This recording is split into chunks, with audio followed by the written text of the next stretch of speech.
সেনাবাহিনী ও সরকারের মধ্যে কোনো ধরনের দ্বন্দ্ব বা মুখোমুখি অবস্থান নেই, এমনটাই জানিয়েছেন সেনা সদরের ঊর্ধ্বতন কর্মকর্তারা। আজ সোমবার ঢাকার সেনানিবাসে আয়োজিত এক সংবাদ ব্রিফিংয়ে বিষয়টি স্পষ্ট করেন ব্রিগেডিয়ার জেনারেল মোহাম্মদ নাজিমুদ্দৌলা। তিনি জানান, সরকার ও সেনাবাহিনী একযোগে দেশের সার্বভৌমত্ব ও নিরাপত্তা রক্ষায় কাজ করছে। সম্প্রতি সামাজিক যোগাযোগ মাধ্যমে যেসব বিভ্রান্তিকর তথ্য ছড়ানো হচ্ছে সেগুলোর কোনো ভিত্তি নেই বলে তিনি মন্তব্য করেন। জাতীয় স্বার্থবিরোধী কোনো কর্মকাণ্ডে সেনাবাহিনীর সম্পৃক্ততার সম্ভাবনা একেবারেই নেই বলেও তিনি আশ্বস্ত করেন।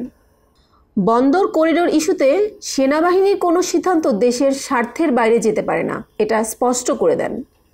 এমন সময় কর্নেল শফিকুল ইসলাম নির্বাচন প্রসঙ্গে বলেন, ডিসেম্বরে ভোট না হলে সেনাবাহিনী ক্ষমতা নেবে। এ ধরনের গুজবের কোনো সত্যতা নেই। এ ধরনের আলোচনা বাহিনীর ভেতরেও হয়নি বলে জানান তিনি।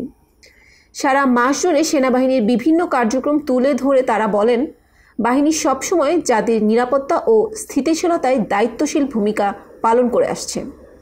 চলমান গুজবের প্রেক্ষাপটে সেনাবাহিনী এই বক্তব্য স্পষ্ট করে তাদের অবস্থান তুলে ধরেছে।